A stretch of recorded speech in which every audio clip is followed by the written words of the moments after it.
दोस्तों स्वागत है आपका बिहार न्यूज़ में। दोस्तों मैं हूं फिरदौस गनी और आप देख रहे हैं केडीबी लाइव। दोस्तों आज हो चुका है 23 मई 2022। तो आज की बिहार की टॉप न्यूज़ लेकर रहे हैं आपके लिए। दोस्तों वीडियो स्टार्ट करने से पहले आपसे एक रिक्वेस्ट है, अगर आप नए आए हैं इस चैनल पर तो फिर चैनल को सब्सक्राइब करके बेल आइकन को भी प्रेस कर दीजिए और साथ में वीडियो को लाइक कर दीजिए, अपने दोस्तों के साथ शेयर भी कीजिए। तो चलिए दोस्तों स्टार्ट करते हैं आज की पूरे बिहार की ये टॉप न्यूज़। दोस्तों वीडियो शुरू होने से पहले आपको बता दूं कि कल आप लोगों ने बहुत सारे सवाल पूछे थे कमेंट करके, और हम आज आप लोगों के सवाल का जवाब लेकर आए हैं। आप अंत तक हमारे साथ बने रहें। आप लोगों का सवाल का जवाब एक एक करके विस्तार से दिया जाएगा। अगर आप लोगों का भी कोई सवाल है तो नीचे कमेंट बॉक्स में कमेंट करके हमसे पूछ सकते हैं और हम कल की वीडियो में इस सवाल का जवाब देने की कोशिश करेंगे। तो चलिए अब बढ़ते हैं डेली बिहार न्यूज़ की ओर। तो दोस्तों आज सबसे पहले बात करते हैं कि पेट्रोल और डीजल पर एक्साइज ड्यूटी घटाने के अलावा मोदी सरकार ने एक और बड़ी राहत दी है। सरकार ने स्टील इंडस्ट्री द्वारा उपयोग किए जाने वाले कोकिंग कोल और फेरोनिकल सहित कुछ कच्चे माल के आयात पर सीमा शुल्क माफ कर दिया है। जहाँ एक ऐसा कदम है जिससे घरेलू उद्योग की लागत कम होगी और कीमतें कम होगी।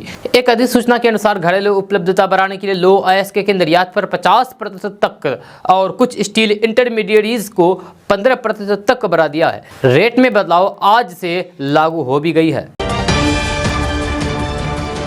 दोस्तों बात करते हैं कि बिहार के मुख्यमंत्री नीतीश कुमार से पराई की गुहार लगाने वाले नालंदा के 11 साल के सोनू अब प्रधानमंत्री नरेंद्र मोदी से मिलना चाहते हैं। यह सोनू प्रधानमंत्री नरेंद्र मोदी का प्रशंसक है। कोटा के एक प्रमुख कोचिंग संस्थान ने उसे गोद लेने की इच्छा जताई है, तो सोनू ने प्रधानमंत्री नरेंद्र मोदी से मिलने की बात कही है। हालांकि सोनू कोटा आएगा या बिहार में ही पड़ेगा, इसका फैसला अभी उसने नहीं किया है। इससे पहले अभिनेता सोनू सूद ने भी सोनू की मदद के लिए कहा था, लेकिन उसने मना कर दिया था। कोचिंग संस्थान के प्रमुख ने बताया है कि सोनू की पढ़ाई को लेकर के उसके परिवार वालों से बात हुई है, जहां उन्होंने इसके लिए अनुमति दी है। उन्होंने कहा है कि हम चाहते हैं कि होनहार बच्चों का सपना नहीं टूटे, धन या फिर संसाधनों के चलते वे रुके नहीं। आपको बता दूं कि मुख्यमंत्री नीतीश कुमार के पिछले दिनों नालंदा यात्रा के दौरान कल्याण बिघा में 11 साल के सोनू ने बेहतर पढ़ाई के लिए मदद की गुहार लगाई थी। तब से सोनू कुमार पूरे बिहार ही नहीं बल्कि पूरे देश में छाया हुआ है। दोस्तों बात करते हैं कि पीएम किसान सम्मान निधि योजना के तहत किसानों के खाते में 31 मई को पैसे आने वाले हैं। जय कृषि मंत्री नरेंद्र सिंह तोमर ने एक कार्यक्रम के दौरान इसकी जानकारी दी है, लेकिन कई बार आवेदन में हुई गलती की वजह से कुछ किसानों की किस्त अटक जाती है। दरअसल पीएम किसान सम्मान निधि योजना के तहत केंद्र सरकार के पास करोड़ों आवेदन आते हैं, लेकिन इनमें से कई आवेदन पेंडिंग रह जाते हैं, क्योंकि उनमें कई तरह की गलती भी होती है और फिर इन किसानों की किस्त रुक जाती है। इसमें बैंक डिटेल से लेकर के टाइपिंग तक की गलतियां होती है। कई बार नाम गलत हो जाते हैं, तो फिर कई बार डिटेल्स आधार कार्ड से मैच नहीं खाता है। अब इसमें गलती क्यों होती है, कहाँ गलती होती है, हम आपको भी बता रहे हैं। तो फॉर्म भरते समय अपना नाम अंग्रेजी में लिखें। जिनका नाम आवेदन में हिंदी में है वे उसे अंग्रेजी में कर लें। अगर आवेदन में नाम और बैंक खाते में आवेदक का नाम अलग अलग है तो फिर आपका पैसा अटक सकता है।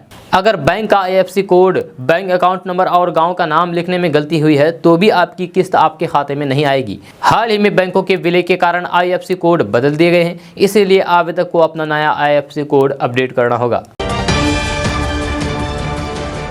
दोस्तों बात करते हैं कि पेट्रोल डीजल के दामों में कटौती को लेकर के नरेंद्र मोदी सरकार ने मास्टर स्ट्रोक चल दिया है। जब मोदी सरकार के इस कदम से विपक्ष बैकफुट पर आ गया है। प्रधानमंत्री नरेंद्र मोदी ने इस फैसले के बाद ट्वीट भी किया था और कहा कि हमारे लिए पहले लोग हैं।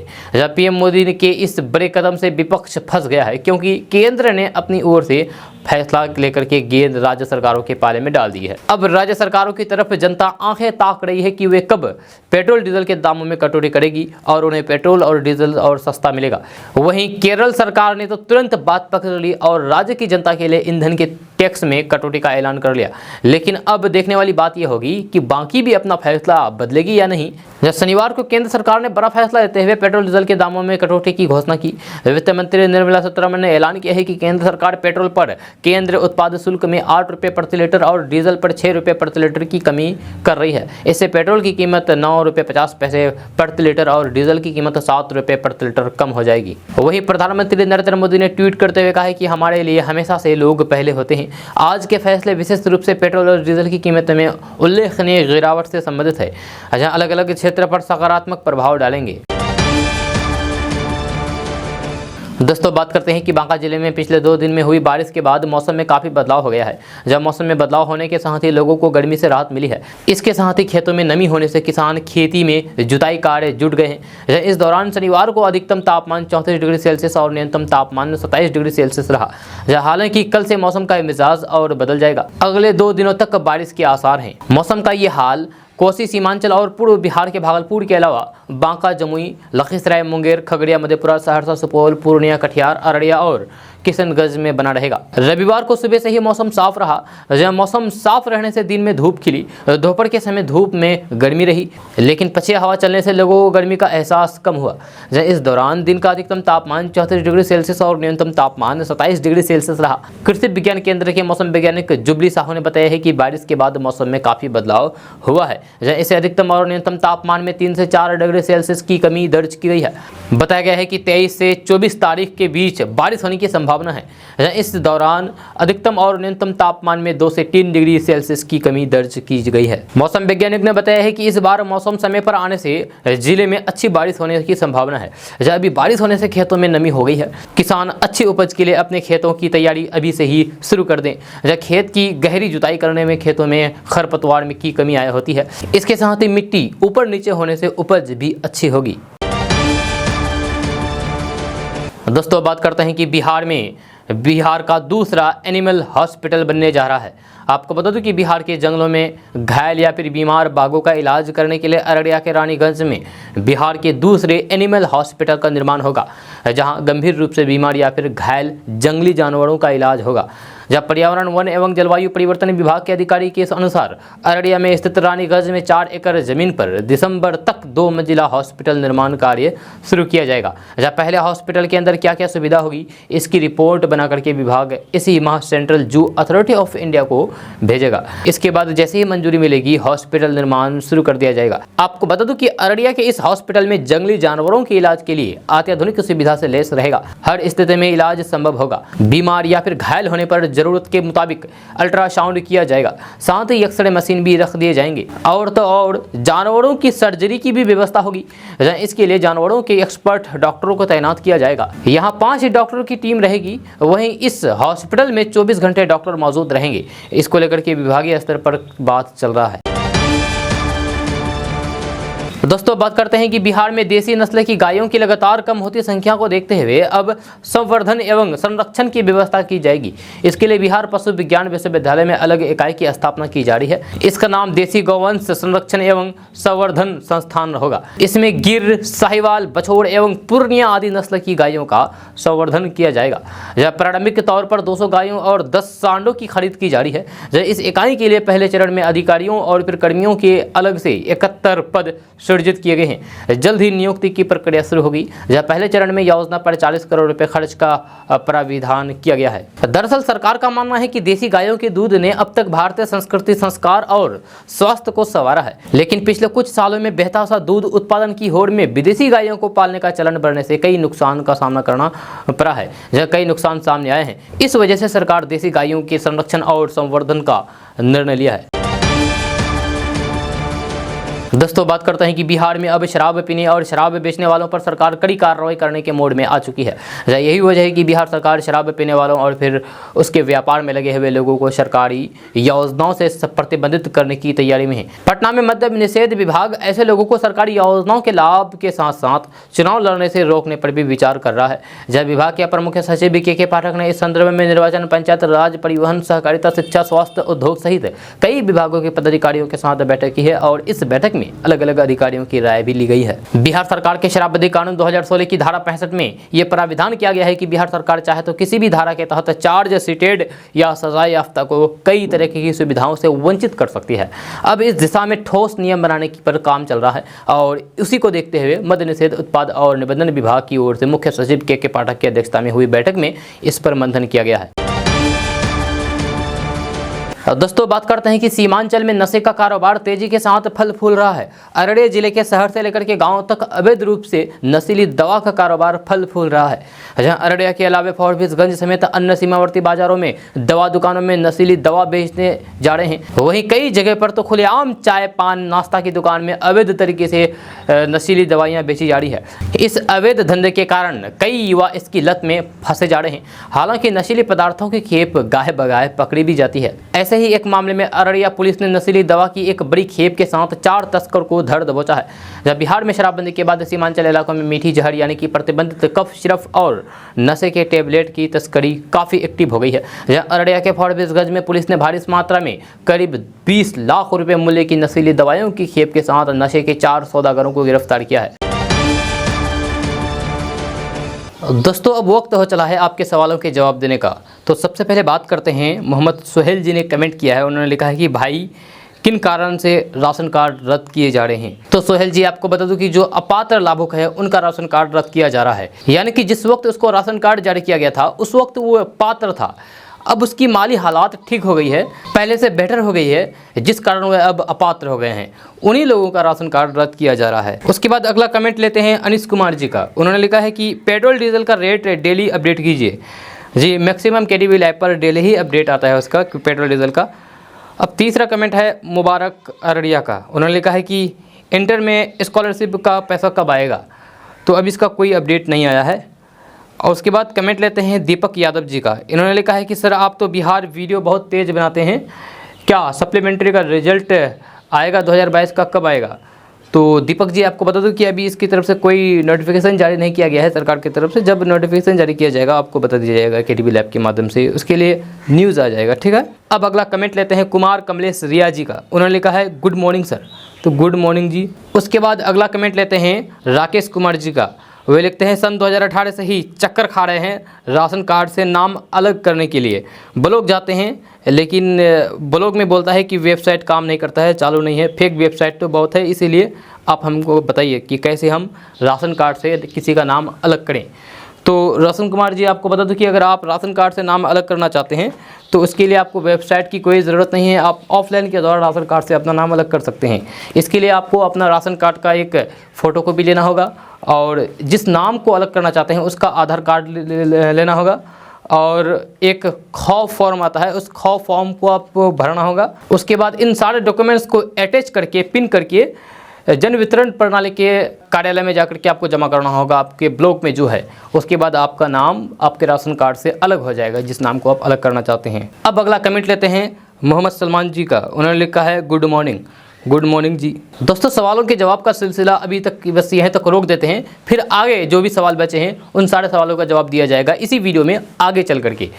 पहले अब डेली न्यूज़ के बारे में बात कर लेते हैं। दोस्तों बात करते हैं कि राजधानी पटना में ग्रेजुएट चाय वाली की दुकान पर अब फिल्मी सितारे भी पहुंच रहे हैं। जब ग्रेजुएट चाय वाली मशहूर प्रियंका ने पहले पटना वीमेंस कॉलेज के पास चाय की दुकान लगाई और अब वो बोरिंग कैनाल रोड में चाय बेच रही है। जब शनिवार को भोजपुरी की अदाकारा और सिंगर अक्षरा सिंह पहुंच गई। यहाँ पहुंचने के बाद अक्षरा सिंह ने प्रियंका को गले लगा लिया, इसके बाद चाय बिस्किट मांग ली। अक्षरा सिंह को देख करके चाय की दुकान पर भीड़ लग गई। एक तरफ लोग सेल्फी लेने के लिए लगे थे तो दूसरी तरफ मीडिया वाले भी पहुंच गए। जब चाय दुकान पर भीड़ लग गई, इस दौरान अक्षरा सिंह ने प्रियंका से बात की। अक्षरा ने हौसला बढ़ाया और खूब सराहना की।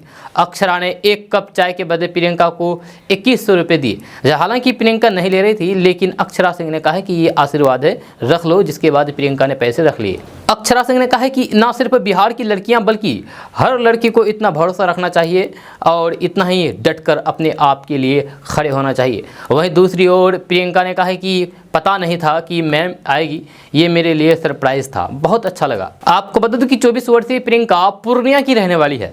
जब प्रियंका के पास कई तरह की चाय है, 10 से लेकर के 30 रुपये तक दाम है। प्रियंका ने BHU से इकोनॉमिक्स में ग्रेजुएट किया है। पढ़ाई के बाद चाय बनाने के इस काम ने प्रियंका को सुर्खियों में ला दिया है। दोस्तों बात करते हैं कि कोचिंग सिटी कोटा के एलन कैरियर इंस्टीट्यूट ने पहल करते हुए बिहार के बालक सोनू कुमार का कैरियर संवारने की घोषणा की है। निदेशक ब्रजेश महेश्वरी ने बताया है कि कुछ दिन पहले बिहार के मुख्यमंत्री नीतीश कुमार के साथ सोनू संवाद करते हुए वीडियो नजर में आया था। 5वीं क्लास में पढ़ने वाले 11 वर्षीय बच्चे की जिज्ञासा और आगे बढ़ने की ललक देखते ही बनी। छोटी उम्र में तेज दिमाग और लक्ष्य के प्रति अडिग दिख रहे सोनू को एलन ने गोद में लेने का फैसला किया और कहा कि उनकी शिक्षा में कोई भी बाधा नहीं आने दी जाएगी। निदेशक ने कहा कि हम चाहते हैं कि प्रतिभावान बच्चों के सपने नहीं टूटे, धन या फिर संसाधनों की अनुपलब्धता के चलते रुकना नहीं चाहिए। सोनू ने ब्रजेश महेश्वरी के साथ लाइव जुड़ करके अपनी जिज्ञासाओं को सामने रखा और कहा कि परिवार के साथ कोटा आकर के देखेगा। सोनू ने पढ़ाई मातृत्व भाषा में करने की इच्छा जताई है। उनका कहना है कि हिंदी में पढ़ाई होने से समझना आसान हो जाता है। ब्रजेश महेश्वरी ने पढ़ाई हिंदी के माध्यम से सोनू को करवाने का आश्वासन भी दिया है। सोनू के परिवार वालों ने कहा है कि पढ़ाई जारी रख करके ये जरूर सपने पूरे करेगा। जहाँ सोनू बिहार में नालंदा जिले के छोटे से गांव का निवासी है। हैरान कर देने वाली बात यह है कि सोनू 5वीं कक्षा में पढ़ता है और इसी कक्षा के छात्रों को पढ़ा करके जीविका भी चलाता है। जहाँ उसके गांव में करीब 100 मकान है और गांव में संसाधनों का अभाव है। जहाँ लाइव कार्यक्रम के दौरान सोनू ने पूछा है कि क्या आप मुझे प्रधानमंत्री से मिलवा सकते हो, तो सवाल के जवाब में महेश्वरी ने प्रधानमंत्री से मिलवाने का भरोसा भी दिलवाया है। जहाँ महेश्वरी ने कहा है कि इसके लिए हर संभव प्रयास किए जाएंगे। दोस्तों कहते हैं कि शादी करने का फैसला लेते समय अपने होने वाले जीवन साथी को अपने बारे में सच बता देना चाहिए, लेकिन एक गंजे दूल्हे ने इस बात पर अमल नहीं किया और उसकी दुल्हन ने बारात को बिना शादी के ही वापस लौटा दिया। मामला बिहार का नहीं बल्कि उत्तर प्रदेश के उन्नाव का है, जहां दूल्हे मियां ने गंजे होने की बात दुल्हन से छिपाई, लेकिन किस्मत ने उसे धोखा दे दिया। यह उत्तर प्रदेश के उन्नाव में वर वधू जीवन भर साथ निभाने के लिए 7 फेरे लेते, इसके पहले ही दुल्हन ने धोखेबाज दूल्हे को बेरंग वापस लौटा दिया। जब दूल्हे ने गंजे होने की बात दुल्हन से छिपाई थी, दुल्हन के साथ उसके होने वाली साथी द्वारा किया गया धोखा का पर्दाफाश जयमाला के वक्त हो गया। जब गंजा दूल्हा देख करके दुल्हन ने शादी करने से साफ इनकार कर दिया, मना कर दिया। जहाँ उन्नाव के सफीपुर कोतवाली क्षेत्र के परियर निवासी लखन कश्यप की पुत्री निशा का विवाह आवास विकास कॉलोनी थाना कल्याणपुर निवासी पंकज पुत्र अशोक कुमार कश्यप के साथ 20 मई को स्थानीय गेस्ट हाउस में होना था। जयमाला कार्यक्रम के दौरान दूल्हा पंकज और दुल्हन निशा स्टेज पर पहुंचे। दोनों अपने अपने हाथों में माला लेकर के एक दूसरे की तरफ बढ़ रहे थे। तभी दूल्हे को चक्कर आ गया और वह बेहोश होकर के स्टेज पर गिर के पड़े, जिसके बाद दूल्हे का गंजा होने का पता उस वक्त चल गया। जो ही दुल्हन को यह पता चला है कि दूल्हा गंजा है, दुल्हन वहीं पर सारे रिश्ते को खत्म करके बारात वापस लौटा दिया। दोस्तों बात करते हैं कि बिहार में भागलपुर जिले के आंतरिक थाना क्षेत्र में शनिवार की शाम गंगा में स्नान करने के दौरान डूबने से एक फौजी सहित 3 लोगों की मौत हो गई। भागलपुर के कहल गांव के अनुमंडल पदाधिकारी मधुकांत ने जानकारी देते हुए बताया है कि झारखंड के गिरिडीह जिले के बुद्धदुइया क्षेत्र के निवासी 2 सहोदर भाई पुष्पेंद्र शर्मा और यशराज वर्मा और मुंगेर जिले के तारापुर क्षेत्र के महेश्वर गांव के निवासी फौजी ऋषिकेश सिंह इस क्षेत्र के बटेश्वर स्थान घाट पर शनिवार की शाम गंगा में स्नान करने के लिए गए थे और अचानक गहरे पानी में चले जाने से तीनों की डूबने से मौत हो गई। दोस्तों बात करते हैं कि कभी खुद को नास्तिक बताने वाले बिहार के पूर्व मुख्यमंत्री जीतन राम मांझी को लगता है कि ऊपर वाले में आस्था दिखी है। ये वही मांझी है जिन्होंने कभी कहा था कि भगवान राम सिर्फ उपन्यास का एक पात्र है। अब वही मांझी मंदिर की सीढ़ियां चढ़ने लगे हैं। बिहार के पूर्व मुख्यमंत्री जीतन राम मांझी वैष्णो देवी मंदिर में जाकर के पूजा अर्चना करते हुए नजर आए, जहां वे कई मौके पर हिंदू धार्मिक भावनाओं को आहत करने वाले बयान दे चुके हैं। जैसे कभी उन्होंने कहा था कि नास्तिक हूँ, पूजा नहीं करता, मंदिर भी नहीं जाता हूँ। साथ ही भगवान राम के अस्तित्व पर सवाल उठाते हुए उन्होंने कहा कि वे एक उपन्यास के महज पात्र हैं। हाल के समय में उन्होंने ये बयान भी दिया था कि मैं भगवान राम को नहीं मानता। उनके ऐसे बयान पर कई बार हंगामा हो चुका है, लेकिन वैष्णो देवी जाकर के वे भक्ति में हो गए और उनमें आस्था जाग गई। जो तस्वीर है उसमें जीतन राम मांझी अपने पुराने परिवार के साथ वैष्णो देवी मंदिर की सीढ़ियों पर चढ़ते हुए नजर आ रहे हैं, जहाँ उनके माथे पर चंदन का तिलक भी लगा है। उन्होंने शनिवार को वैष्णो देवी का दर्शन किया और पूजा अर्चना की। दोस्तों बात करते हैं कि रेलवे में नौकरी देने के बदले जमीन लेने के मामले में सिर्फ लालू परिवार ही नहीं बल्कि वे लोग भी फंस गए हैं जिन्होंने जमीन देकर के रेलवे में नौकरी हासिल की है। सीबीआई को छापेमारी के दौरान अहम सुराग हाथ लगे हैं। ऐसे में संभावना जताई जा रही है कि सीबीआई की जांच के बाद अवैध तरीके से रेलवे में नौकरी पाने वाले लोगों की नौकरी जा सकती है। जमीन के बदले में नौकरी पाने वाले इन 12 लोगों को भी सीबीआई ने अभियुक्त बनाया है। सीबीआई ने नए केस में लालू प्रसाद यादव, राबड़ी देवी, मीसा भारती और हेमा यादव को भी आरोपित किया है, बल्कि जमीन देकर रेलवे में अवैध तरीके से नौकरी पाने वाले 12 लोगों को भी अभियुक्त बनाया है। दोस्तों बात करते हैं कि पटना से हाल ही में चौंकाने वाला मामला सामने आया है। दरअसल यहाँ के परसा बाजार थाना के कुड़थौल गांव में 2 बच्चे की मां अपने चचेरा ससुर के साथ बीते बुधवार को फरार हो गई। यह सुनकर आपको यकीन नहीं हो रहा होगा, लेकिन ये बिल्कुल 100% सच है। जी हाँ, इस मामले में मिली जानकारी के तहत दोनों बच्चों को छोड़कर के भागी पत्नी से परेशान पति ने बीते गुरुवार को परसा बाजार थाने में जाकर के मदद की गुहार लगाई है। इस मामले में उसने पुलिस को बताया है कि मेरी पत्नी का गाँव के चाचा ससुर से नाजायज संबंध था। जब विरोध करने पर चाचा ससुर ने मुझे जान से मार देने की धमकी दी। 3 दिन पहले पत्नी 2 बच्चों को छोड़ करके चाचा ससुर के साथ फरार हो गई। वही जानकारी मिलने के बाद पुलिस जब तक इस मामले में कुछ कर पाती कि थाने से लौटे पति ने बीते शुक्रवार को जहर खा लिया। उसके बाद घर वाले इसे इलाज के लिए एक प्राइवेट अस्पताल में ले गए, लेकिन इलाज के दौरान युवक की बीते शनिवार की मौत हो गई। इस मामले के बारे में मृतक के परिवार वाले ने बताया है कि कुंदन सिंह 2 बच्चे और पत्नी के साथ कुड़थौल अपने पैतृक घर में रहता था। हालांकि इस दौरान कुंदन के गांव का चाचा जसवंत सिंह उसके घर पर आया जाया करता था।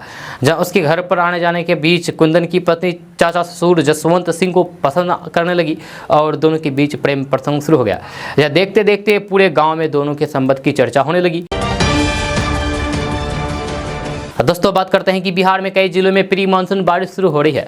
जब पटना सहित बिहार के अधिकांश जिलों में गरज और आकाश से बिजली के साथ हल्के से मध्यम स्तर की बारिश हुई है।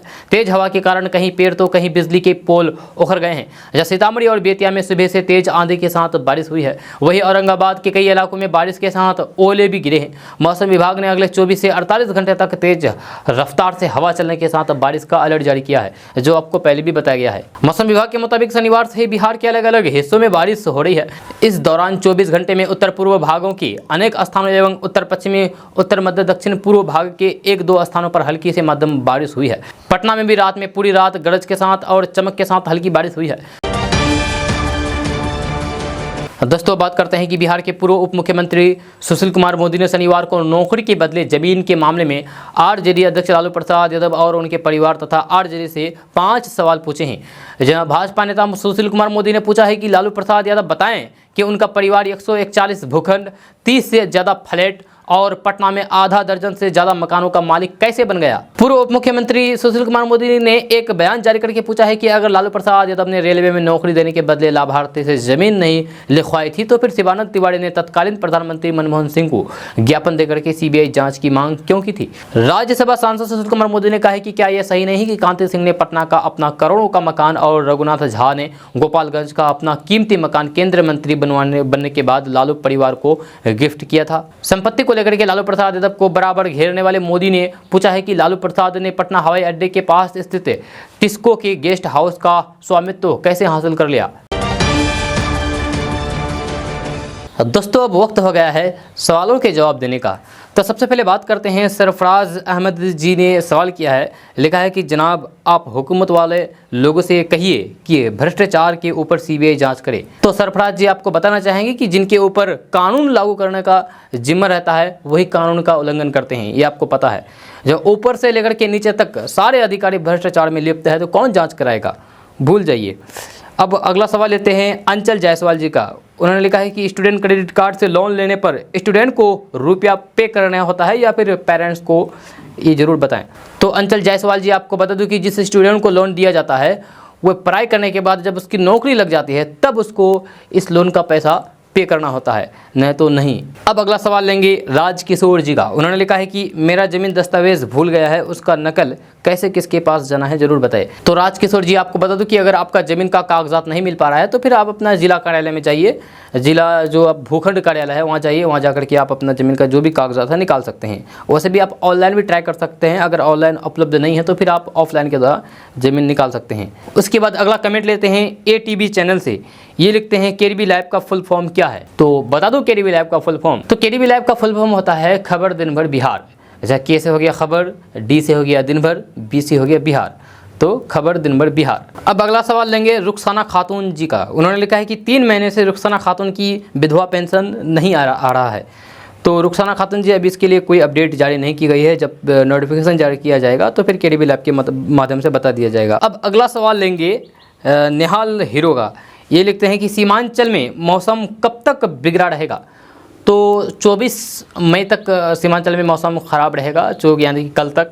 आप देखिए उसके बाद फिर परसों से क्या होता है, फिर मौसम विभाग अपडेट देगा तो बता दिया जाएगा। अब अगला कमेंट लेंगे मोना कुमार राज जी का। वे लिखते हैं आपका वीडियो बहुत अच्छा है, शुक्रिया। अब अगला कमेंट लेंगे नयन कुमार जी का। वे लिखते हैं कि मैट्रिक 2022 का स्कॉलरशिप का पैसा कब आएगा।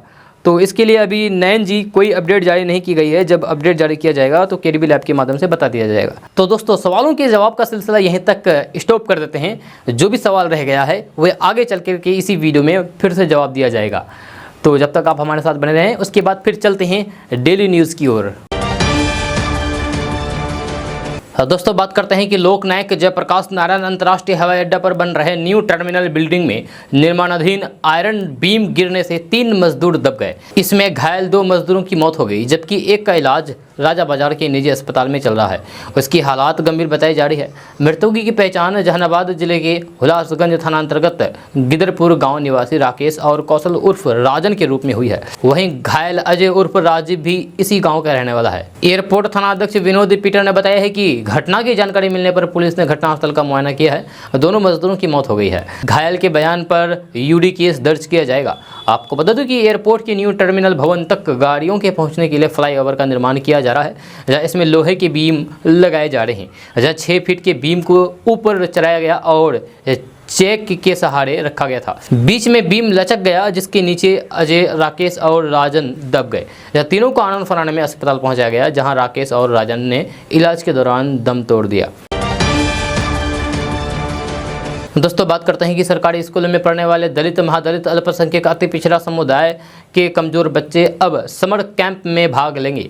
या तालीमी मरकज़ और शिक्षा स्वयं सेवकों को गर्मी छुट्टियों में समर कैंप आयोजित करने के निर्देश दिए गए हैं। समर कैंप में दलित, महादलित, अल्पसंख्यक, अति पिछड़ा समुदाय के कक्षा 4, 5 और 6 ऐसे छात्र भाग लेंगे जो पढ़ाई में अपनी कक्षाओं में अन्य छात्रों की तुलना में कमज़ोर है। ऐसे बच्चों को 1 से 30 जून तक चलने वाले समर कैंप में उनके पाठ्यक्रम का अभ्यास कराया जाएगा। जब वहीं अब शिक्षा स्वयं सेवक और तालीमी मरकज़ अपने अपने टोले में 15 से 45 साल की असाक्षर महिलाओं को साक्षर बनाएंगे। साक्षर महिलाओं को बैंक से पैसे की निकासी, बैंक में खाता खुलवाने, योजना का लाभ लेने के लिए अधिकारियों को आवेदन लिखने जैसे बुनियादी बातों की भी जानकारी देंगे। निर्देशों की अनदेखी करने वाले तालीमी मरकज़ और शिक्षा स्वयं सेवकों पर कार्रवाई की जाएगी। दोस्तों बात करते हैं कि बिहार की राजधानी पटना अब पहले की तरह नहीं दिखती है। जहां पटना शहर में बनी नई और शानदार सड़कें, लंबे एलिवेटेड रोड और फ्लाईओवर ने शहर की शक्ल के साथ ही ट्रैफिक व्यवस्था को भी पूरी तरीके से बदल दिया है। जहां पटना शहर को जल्द ही एक और शानदार सड़क मिलने वाली है। इस सड़क का काम अगले साल की बारिश से पहले पूरा करने की योजना है। ये सड़क मंदिर नाले को ढककर बनाई जानी है।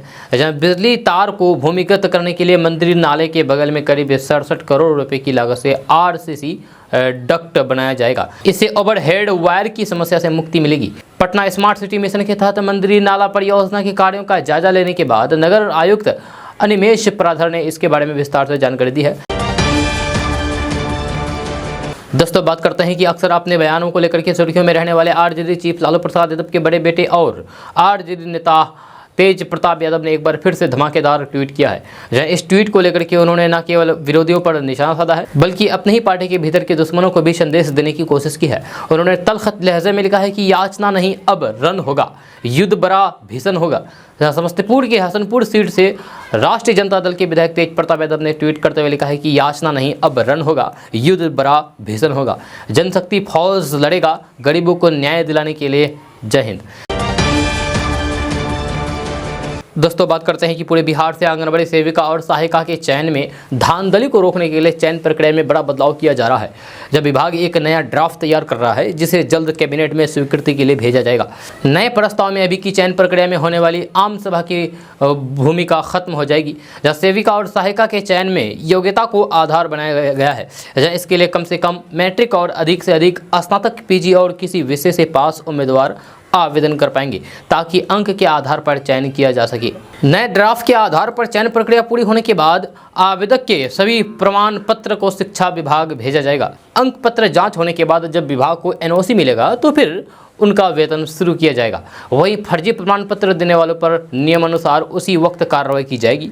बिहार में अभी सेविका सहायिका के चयन के लिए जिलों में आम सभा लगाई जाती है, जिसमें LSCDPO और वार्ड सदस्य सहित अन्य लोग रहते हैं। इस कारण से यहाँ पर पैरवी से बिना योग्यता वाली महिलाओं का चयन कर लिया जाता है और सही आवेदक परेशान होते हैं। जहाँ अभी चयन के बाद अंक पत्र को शिक्षा विभाग भेजा जाता है, लेकिन उनका वेतन तुरंत शुरू कर दिया जाता है। ऐसे में जब इनमें से किसी की डिग्री फर्जी मिलती है तो फिर इन्हें हटाने में मुश्किल होती है, क्योंकि उनका कहना होता है कि हमें चयन करते समय हमारी डिग्री को क्यों नहीं चेक किया गया।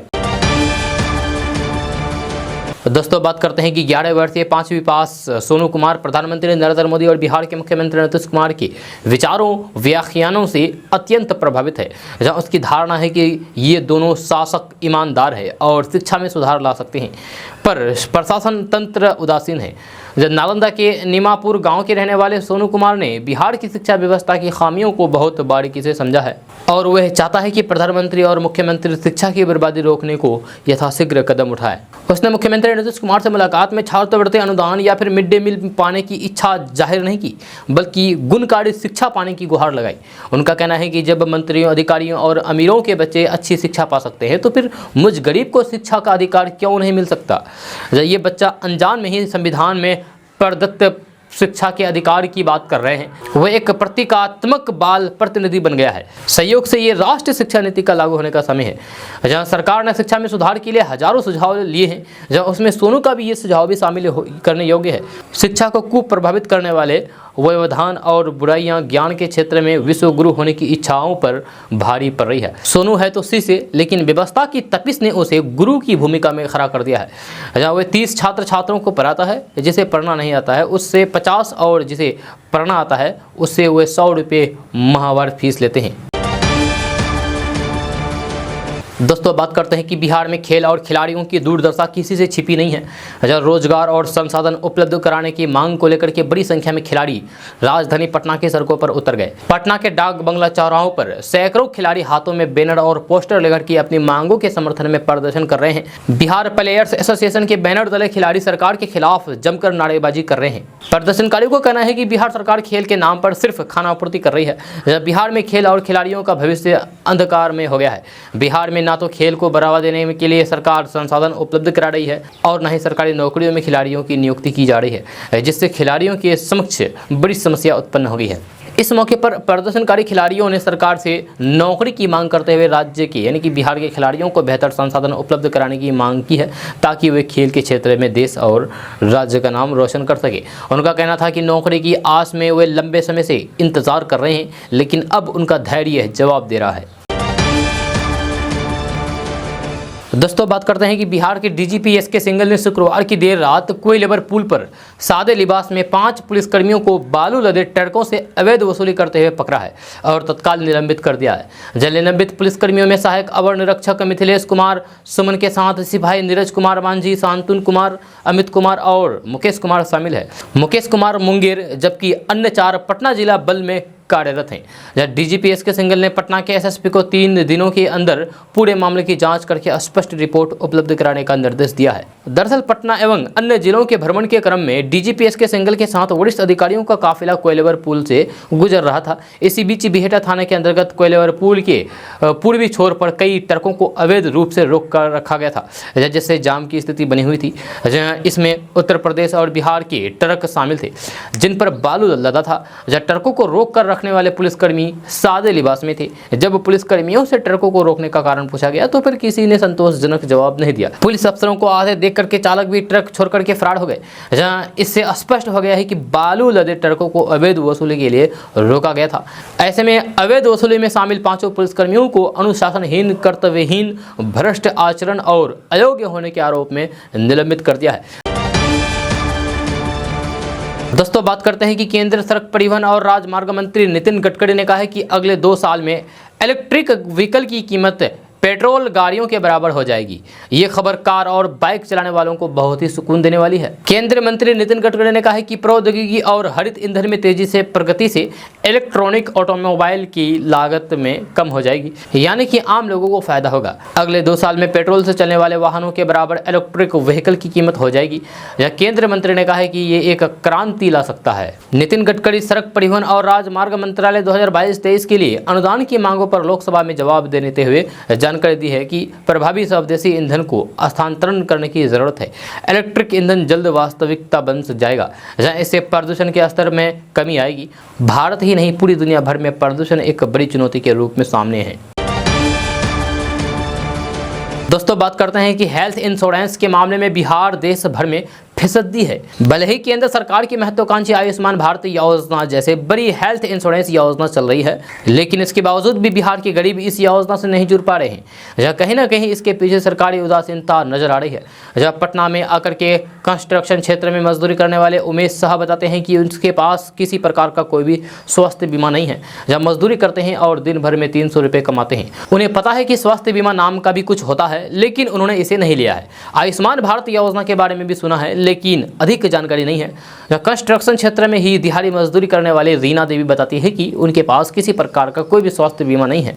वे जानते हैं कि आयुष्मान भारत योजना जैसी कुछ योजना है, लेकिन उन्होंने इसे नहीं लिया है। इस योजना में उन्हें कितने लाख तक का मेडिकल बीमा उपलब्ध होगा, इस बात की भी उन्हें सही जानकारी नहीं है। बिहार में सिर्फ उमेश और रीना ही नहीं, बल्कि इनके जैसे 85% लोग हैं जिनके पास किसी प्रकार का कोई भी स्वास्थ्य बीमा नहीं है। डॉक्टरों का कहना है कि स्वास्थ्य बीमा के प्रति बिहार में उदासीनता का नतीजा ये होता है कि गंभीर बीमारियों का डिटेक्शन काफ़ी लेट होता है। इलाज काफ़ी महंगा होने के कारण मरीज मर जाते हैं। दोस्तों, अब वक्त हो चला है सवालों के जवाब देने का। तो सबसे पहले सवाल लेते हैं अखिलेश कुमार जी का। ये लिखते हैं कि सर, मैं अखिलेश कुमार रानी गांव का छपरा का रहने वाला हूं, पंचायत हरपुर का। सर, मेरा पूरा फसल नुकसान हो गया है, शिकायत कहां करें, कैसे करें, थोड़ा बताइए। तो अखिलेश कुमार जी, आपको बता दूं कि आपको कहीं भी जाने की ज़रूरत नहीं है शिकायत करने के लिए। जब बिहार सरकार की तरफ से ऑर्डर दिया जाएगा, तब जिलाधिकारी पूरे ज़िले में भ्रमण करेगा और ये नुकसान का जायज़ा लेगा। नुकसान का जायज़ा लेने के बाद फिर मुआवजा दिया जाएगा। तो आप बिल्कुल ही निश्चित रहें, जब बिहार सरकार की तरफ से जायज़ा लेने के लिए ऑर्डर दिया जाएगा तो केडीबी लाइव के माध्यम से भी बता दिया जाएगा। आप देखते रहें केडीबी लाइव। अब अगला लेते हैं सवाल यपसी ज्योति पंडित से। ये लिखते हैं कि सरकारी स्कूल टीचर को मीडिया वाले इतना परेशान क्यों करते हैं। तो यपसी ज्योति पंडित जी, आपको बता दूँ कि मीडिया वालों को अधिकार होता है कहीं भी जाने की, किसी से भी सवाल पूछने की। अगर आपको लगता है कि मतलब कि टीचर को परेशान किया जा रहा है, तो फिर आप जाकर के शिकायत कर सकते हैं, आवेदन दे सकते हैं पुलिस थाने में कि हैरेसमेंट एक्ट के तहत हमको परेशान किया जा रहा है। ठीक है। अब नेक्स्ट सवाल है संतोष कुमार जी का। उन्होंने लिखा है कि बिहार में बुलडोजर योजना कहाँ गुम हो गया है, अतिक्रमण हटाने को लेकर के शिकायत कहाँ करें। तो संतोष कुमार जी, अगर आपको अतिक्रमण हटाने के लिए शिकायत करनी है तो फिर आप अपना जिला अधिकारी के पास जाइए, वहाँ जाकर के शिकायत करा सकते हैं। ठीक है। अब अगला सवाल लेंगे मोहम्मद अतीफ़ जी का। ये लिखते हैं कि सुपौल जिला में नल तो है, जल नहीं है, पानी की टंकी आंधी तूफान में गिर गए हैं, ध्यान कोई नहीं दे रहा है। तो मोहम्मद अतीफ़ जी, अगर आपको इसके शिकायत करना है तो कल की वीडियो में एक नंबर दिया गया था कि नल जल योजना के तहत जिसको भी शिकायत करनी है, आप इस नंबर पर कॉल करके शिकायत कर सकते हैं। तो आप एक काम कीजिए, कल की वीडियो देखिए, एक नंबर दिया गया है, उस नंबर पर लेकर के आप कॉल करिए और शिकायत कीजिए। अब अगला सवाल लेंगे मोहम्मद इब्राहिम जी का। ये लिखते हैं कि पंचायत हल्दीखुरा में नाली नहीं बना है, कब तक बनेगा नाली। तो इब्राहिम जी, अगर आपको शिकायत करनी है इसके बारे में तो आप अपने जो आपका क्षेत्र का मुखिया है उसको से कीजिए, या फिर विधायक से आप कर सकते हैं। आपका जो भी समस्या है उसका निराकरण किया जाएगा। अब अगला और लास्ट सवाल है सन्नी कुमार जी का। ये लिखते हैं कि हम आपका वीडियो शेयर करते हैं लेकिन आप मेरा नाम नहीं लेते हैं। तो सन्नी कुमार जी, आपका नाम ले लिए हैं, शुक्रिया शेयर करने के लिए। आप इसी तरीके से प्यार बनाते रहें और देखते रहें केडीबी लाइव। तो बस आज की न्यूज़ यहीं तक। अगर आपको भी कोई सवाल है, आपका कोई सवाल है तो नीचे कमेंट बॉक्स में कमेंट करके बता सकते हैं। कल की वीडियो में आपके सवाल का जवाब दिया जाएगा। तो फिर तब तक के लिए विदाई लेते हैं। जय हिंद, जय बिहार।